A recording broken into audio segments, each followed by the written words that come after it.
Lacye Trevino. I met Sam many, many years ago at a conference, and he was so inspiring. And lo and behold, did I realize his wife is equally as inspiring. So the two of them together make up You're an Inspiration, which is a great play on words. And it's my pleasure to introduce Sam and Lacye Trevino, and they're going to tell us their story. Welcome.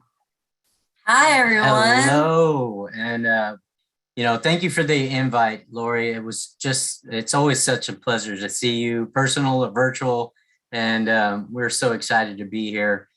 This is a family conversation, my friends. You are all invited to participate. Feel free to jump in the chat, say something, good, bad, or otherwise. Tell jokes, whatever. We have some jokes for you. We're having a great time.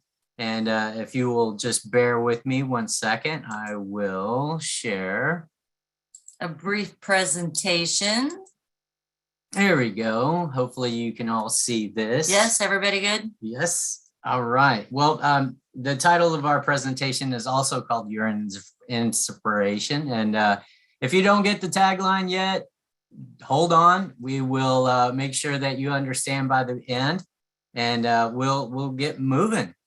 And so go ahead. Well, when you can see these little this tiny Sam and Lacye picture here, that was at Sam's graduation. We met in high school and we dated for about a year and everything was great.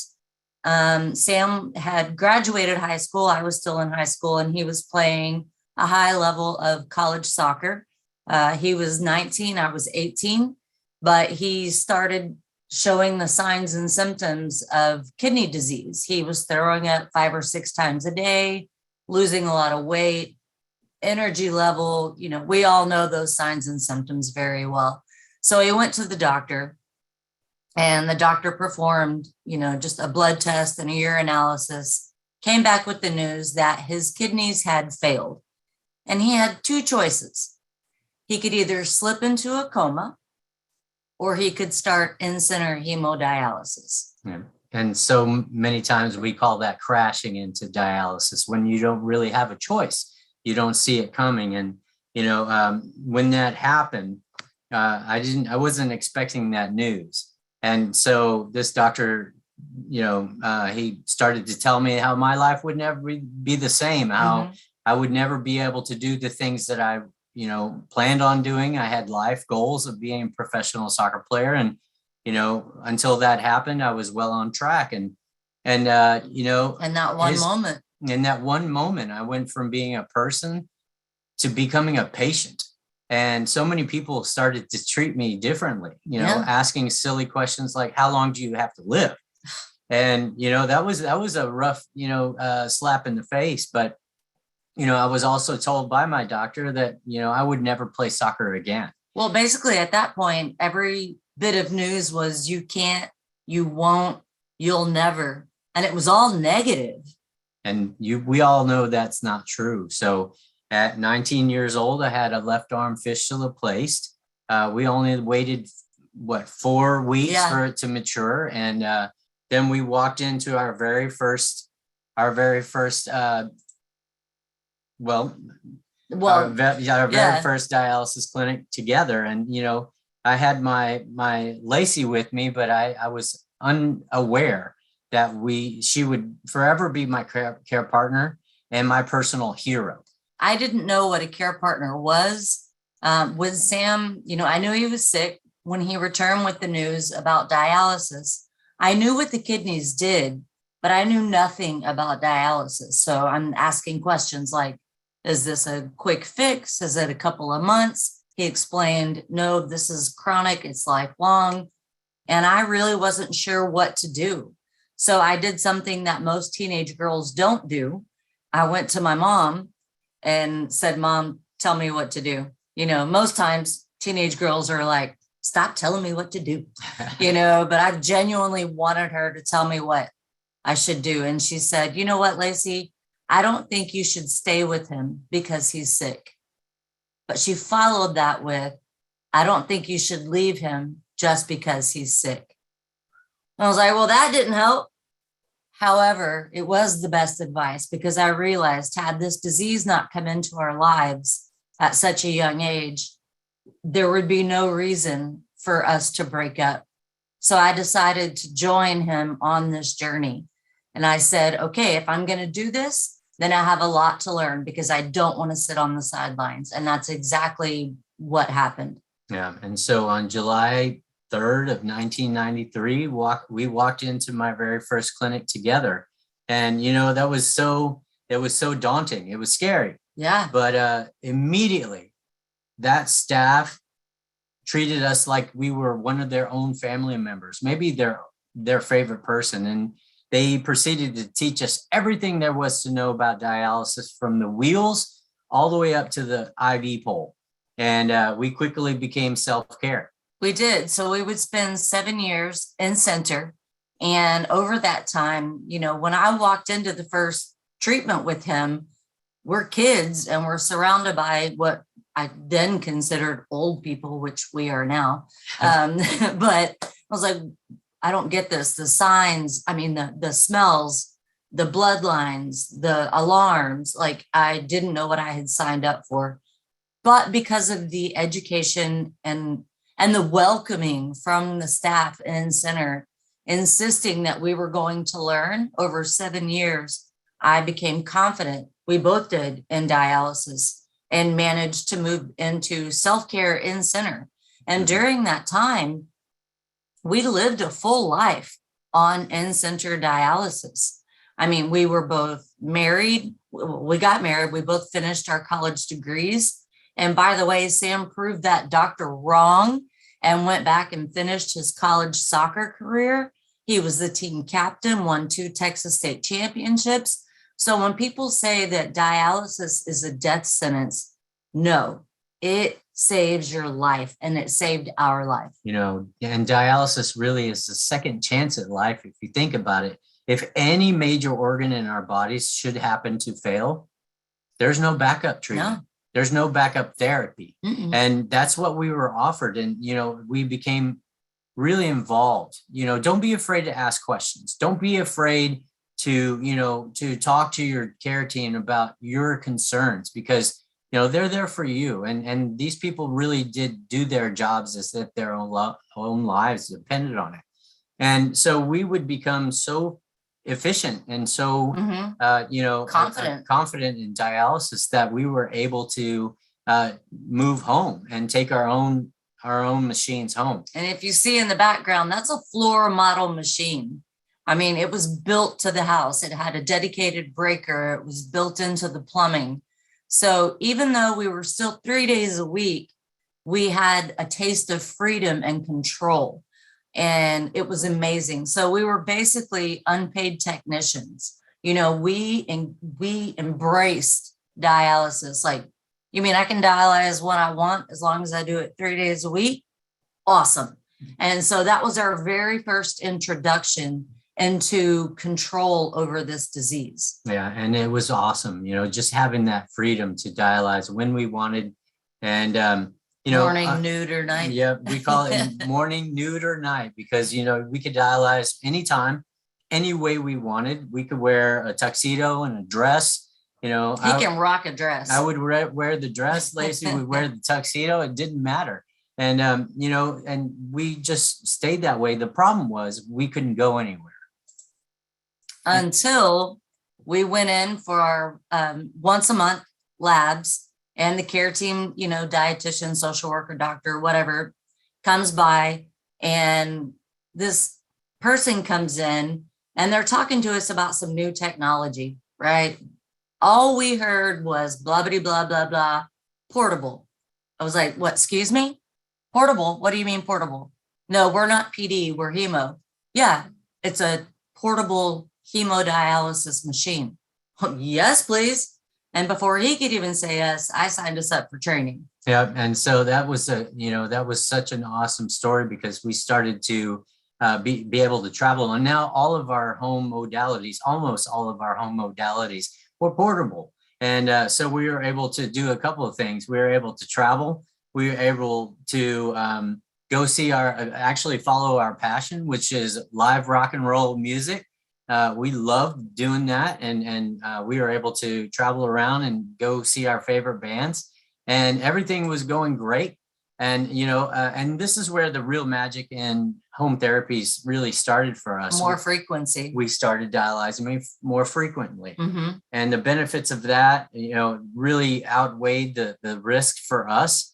We were able to, travel as we wanted. Like we said, I was a high school soccer coach, so I was able to travel more often with my teams, Lacey and I. And this is something that a lot of patients and care staff don't talk about it, but our intimacy level was better. When you're dialyzing that often, we were able to, I was able to come off of 3 blood pressure medications, which really added to my, They bring you down. yeah, really added to my energy level and actually my sex drive, my libido. So don't be afraid to ask your social workers about that. Or if you're a professional, don't be afraid to talk to that. One thing I'd like to add is we all understand what we call the dialysis hangover, blood pressure dropping, cramping, nausea, exhaustion.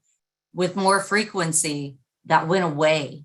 And it really did give us even more freedom to live our lives on dialysis. If we didn't tell someone that Sam was a patient, they wouldn't know. Mm-hmm. And if you see that bottom middle picture, we actually had to run from a hurricane.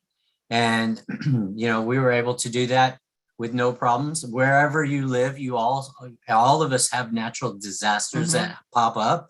And that's something that we worry about, is going into a clinic, finding a clinic that might be open, that might be working, at that point, because many of them were destroyed, flooded, the water was contaminated, and we had this portable machine, and we were able to leave town for a week and not be a ticking time bomb, desperate for in-center treatment. Yeah. And, the frequency really does matter. Everybody that has working kidneys has filtration. They have, their body is clean 24/7. And as dialysis patients, we don't quite have that. Our body is building up poison, which, leads to all kinds of complications, but comorbidities. Yeah. So whatever your prescription is, stick to your prescription. Don't be skipping, treatments. Don't be, shorting your treatments, because that all adds up. The more poison in your body, the less likely you are ready for a transplant. And you have to be ready. So if you are choosing in-center, I would encourage you to at least ask questions about home therapies with more frequency, because the benefits outweigh the risks, in our opinion, in our experience. And everything was going well. And we thought, I really was happy to exist on dialysis. I was happy to thrive on dialysis, and everything was going well. But until one day, I went to work, and I developed this terrible headache, and it felt like my head was going to explode. And I came home early, and he actually called, like the nurse, he was a teacher, called me and said, "You need to come pick Sam up." And he's incredibly independent. So I couldn't understand why he couldn't just drive home. She said, "He needs you to come get him." And I did, and brought him home. And he's just like, "I don't feel good. I have a terrible headache." I was like, "Okay, what's going on?" And we found out. Yeah. And that night I ended up having 3 grand mal seizures, and ended up in the emergency room. And next thing I know, I find out that there's a 6 millimeter blood clot in my brain, and they had to evacuate that. They had to take it out. And if you see here, unfortunately, that ugly picture of my bald head here. Half bald. Yeah, half bald. But I went into surgery and woke up, completely cut open. I had 55 staples, 4 titanium plates. And the neurosurgeon, the reason it says question mark was he explained to me, we're going to do a question mark incision and evacuate. And I had no idea the font on that question mark was going to be so big. I was thinking just a little one, and it was like half of his head. Mm-hmm. And unfortunately, during that, he suffered a stroke. They had to cut a major artery to his speech center. to get the blood clot out, and he woke up with complete aphasia. He was unable to speak or communicate. Yeah, and that was a little scary. We spent 21 days in the hospital, and all the while still dialyzing. They were taking me in the elevator to the dialysis floor in the hospital. And at this point, when you have complete aphasia, you have the inability to speak. Now you can't shut me up, but Yeah, that's true. back then it was scary, and they would put me in the elevator to go to dialysis, and I just couldn't stand the silence in the elevator. So if you know me and Lacey, we just love jokes, and so I started carrying around this little piece of paper, and every time the elevator doors would close, I would open this piece of paper and make a loud noise, pop, pop, pop, pop. And I had a piece of paper. When they turned around, it said, "Got jokes?" And so people would start to tell jokes. And by the time the elevator doors opened back up, people were filing out of the elevator, laughing and talking. And then they would come find you. He was in neurological ICU, and someone would pop in and be like, "You're the guy with the jokes, right? I got one for you." Yep. And so it really did just make it more comfortable, knowing that you could laugh, yep. In the face of diversity, in the face of medical difficulties, you can still laugh. Yeah. And that's important. Laughter really is the best medicine. Don't be afraid to crack a joke. Don't be afraid to smile at people. Be a little twisted sometimes. Yeah, we're all a little crazy. So, but throughout that entire stay in the hospital, I was on dialysis. I was dialyzing. They were bringing, me back and forth, and it was okay. And, everything was, going as well as possible. We had actually been sent home, and Sam developed a fever, and we had to go back to the ER during this time. And I wish I knew this angel's name, but she was an ER nurse, and Sam still couldn't speak. And she looked at his chart, which was awesome because often they don't. And she said, "You're a dialysis patient." And he shook his head, yes. And she said, "Why haven't you had a transplant?" And he shook his head, no, because he had history with, I'll let you tell that. Yeah. When I first started dialysis, I had some knowledge about kidney disease and dialysis. You see, I come from a family that has a history with kidney failure. And my older brother is a 3-time kidney recipient.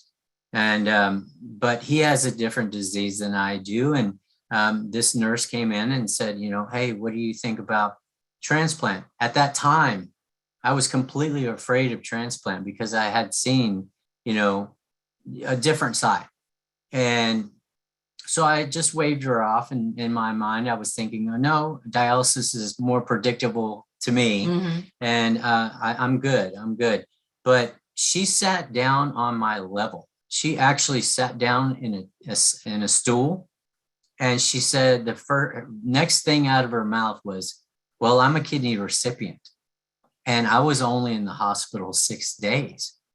And I had just spent 21 days in neurological ICU." So she's like, "If you can handle brain surgery, you can handle a transplant." Yeah. And so she planted that seed, and that seed is very important. You may not be open to a transplant right now, but it's important that if you should change your mind. It's available and possible.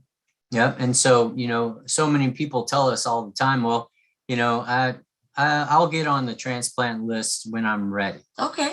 Well, it's a good idea to be on the transplant list as soon as you have the option or the opportunity, because there is a waiting period. Long one. Yeah. And it happens to be long depending on which state you're in. In Texas, where we're from. We live in Fort Worth too. I saw somebody else that said they were from Fort Worth. Howdy.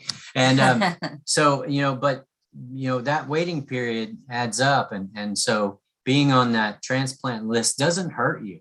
You can always say no without any repercussions, without any negativity. They'll just say, "Okay, you're not ready at this point."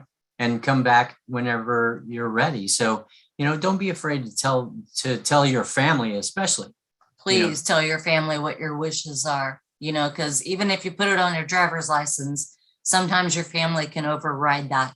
And I know that when I go, I'm like, take everything. I don't need it. If someone else can use it, take it. Yeah. And one day, so I recovered. My speech came back. Obviously, it took some time. It took some work, a lot of therapy and speech rehab, but everything was coming back to normal. And one day, Lacey and I are sitting around talking, and I mentioned to her, hey, that seed finally sprouted. And I said, hey, what do you think about me having a kidney transplant? And at this point, he had been on dialysis 17 years, and I was his care partner. And I was like, oh, thank you, Jesus. I was just waiting on you. Okay, cool. I want to be tested to be your donor. Yeah. And I made a mistake. I told Lacey no. Don't do that. And I gave her the same excuse that so many of us or our people on dialysis will say. And I said, I don't want to do that to you. And I responded with, you're already doing this to me. You see, way back when I said yes, and I signed up for this journey, just because I'm not the one putting needles in my arm and sitting on a machine doesn't mean I'm not living the life of a dialysis patient. So that doesn't make sense to me. Yeah. And, that's something that comes from the heart. If you have a potential donor, somebody that is interested in donating, consider it. It's a passion. It's a gift from the heart and soul. And it's a blessing for me. It's one of the biggest blessings I've ever had in my life to be able to donate. Yeah. And so that's something that I had to rethink is kidney disease doesn't just affect me as the person on dialysis. Kidney disease affects my wife, my friends, all of you. That's why we're here. And that's what I had to rethink is like, wow, my disease is affecting it's not just about me. Yeah. Every single person. So I agreed to have, to talk to our doctor, and we went to our nephrologist, and I said, tell him what you said. And I said, I want to be tested to be his donor. And he immediately, with no testing, shared his bias and said, no, don't waste your time. Don't waste your money. You're not the same race and you're not the same blood type. There's less than a 9% chance that you will be a match. So you're telling me there's a chance. We won't know until I'm tested. Long story short, I was tested and we were a match. Yeah. And we were a match, and we were trying to figure out all the logistics and, how to plan a transplant, which is that can be kind of daunting, a little scary. It's a lot of work. Yeah. And so everything was going as planned until we had a financial advisor come into the room. And so she asked, well, as a recipient and a potential donor, how are you two going to be off work for recovery and still pay your bills? You see, bills don't care about surgery and transplant. They keep coming. And so we had people saying, well, let's do like a bake sale or a community garage sale or whatever. And they were all very sweet, but boring. And because we love rock and roll, we had met many rock stars. And I said, what if we put on a show, a concert, so that if people want to donate and come, at least they'll still be entertained. We want to give something back to them for helping us. And Kidney Palooza was born. And we raised enough money in 4 hours to pay our bills for 4 months. Yeah. And this show was awesome. It was actually, before COVID, we were planning a Kidney Palooza 2.0. And that's a little concert series, that we can use to raise funds for other people in that same situation. So keep your eyes out. We have plans for a Kidney Palooza 2.0. Everybody is invited. And we want to help people in that same situation, familial or, especially familiar transplants that, they can't afford to take that time off. And oftentimes we've heard from patients, I'm a match with so-and-so, but I can't afford to be off work. what if we had Kidney Palooza there and we kept the money there to help that person have a successful transplant financially? So keep your eyes open. We will be announcing Kidney Palooza 2.0 when it comes out.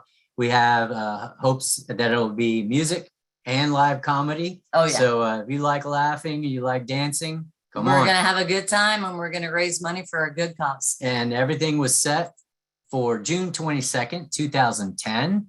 If you pay attention to the date, 12 years, dialysis free and kidney strong. This Yeah. picture was taken just before they separated us, took us apart, and put us back together. yeah. And, you know, I woke up feeling completely different. I felt like Superman all over again. And I hadn't felt like that since I was 19 years old. You know, that transplant was something that I thought I felt great, you know, on dialysis. And I did, I really did. But it felt like I had like an extra shot of Adrenaline, yeah. and it was constantly going through my body. After the transplant. So it is a bit harder on the donor than it is the recipient. But I remember I'm like sleeping 12 hours a day and he's popping in going, "Hey babe, you want breakfast? How you doing?" You know, and I'm like, "Wait, you had surgery too. Why are you so peppy?" Well, he didn't have working kidneys for 17 years and now he has one. And my body's like, "What the heck? We're missing something," you know? And so it took a little time, but it really was, like I said, the most amazing blessing for me to be able to do that. And I want to share the story so other people can understand the possibilities that Lacye had for them when they're dealing with this disease. Yeah. So, you know, so many people have come to us and said, "Yeah, well, you and Lacye were just a match made in heaven. You were just meant to be together." We believe that. And we agree with that, you know, but so many times I feel like, you know, we all have these little guardian angels on our shoulders that, you know, keep us out of trouble, really. And, you know, sometimes we wear those little guys out. They'll be like tagging out shift work, like, "Man, they almost killed me today." Yeah. And, you know, and although I also believe that sometimes we're gifted real life flesh and bone guardian angels, and you're surrounded by them. Call them your care team. Are them. Call them your doctor. Yeah. You call them your care partners or family members. You are one too, you know, and people are listening, people are watching. They want to know how to navigate the same story. And you can be a huge inspiration on them. So people have come to us and said, "Hey, you got to tell the story." And I would always jokingly say, "Well, I don't know what I want to say, but I know what I want to call it. You're an inspiration." Because for 17 years, all I wanted to do was pee like a normal person, you know, and I was laughing. I was like, "You're an inspiration. That's hilarious." You know, and suddenly it was like a 2,000-pound weight hit me on the head. And all of a sudden I felt like, you know, man, I'm no inspiration. How am I going to do this? How am I going to motivate people? And then I had this little tap on the shoulder, and it was like God was telling me, it's not called "I'm an inspiration." It's called "You're an inspiration." See, this entire story is about the people that pushed us along, the people that empowered us and educated us. So don't be afraid to ask questions. Don't be afraid to be involved. Jump in. You are the one that has control over your situation. And, you know, it might not be complete 100% control, but the more you can be involved and the more you can allow your friends and your family to understand what's going on, the better off we all are. We actually incorporated our family and friends into dialysis. So we would have friends call us up and say, "Hey, what are you guys doing tonight?" "Oh, we got to dialyze, but if you want to come over and hang out," cool. So our friends would be hanging out with us while he was dialyzing at home. They became comfortable and confident, and they weren't scared of it. It wasn't weird. It was just part of what we had to do. And then we get up and go live again. You know, it's like, "Yeah, it just gave me a couple hours." It's like taking a nap, you know? And so taking control and engaging in like into your disease and your life means the world, because if you don't understand something, you make sure your care team answers all of your questions and keep asking questions. Yeah, I like to say, don't take no for an answer. So, it's been a new life. Everything's going well. We just celebrated our 12 years and, kidney strong. And, we are hoping that for everybody on this call, we're hoping that you can help spread the word, educate people about our situations. And, let's bring kidney disease to the forefront and let people know it's not a death sentence. It is not. It's a second chance at life. And if you know of anyone that may want to speak with someone who's actually a patient or a care partner that's scared of dialysis because they don't know enough about it, which is understandable. Unfortunately, even prior to COVID, our care partners had been removed from the equation. COVID didn't help that at all.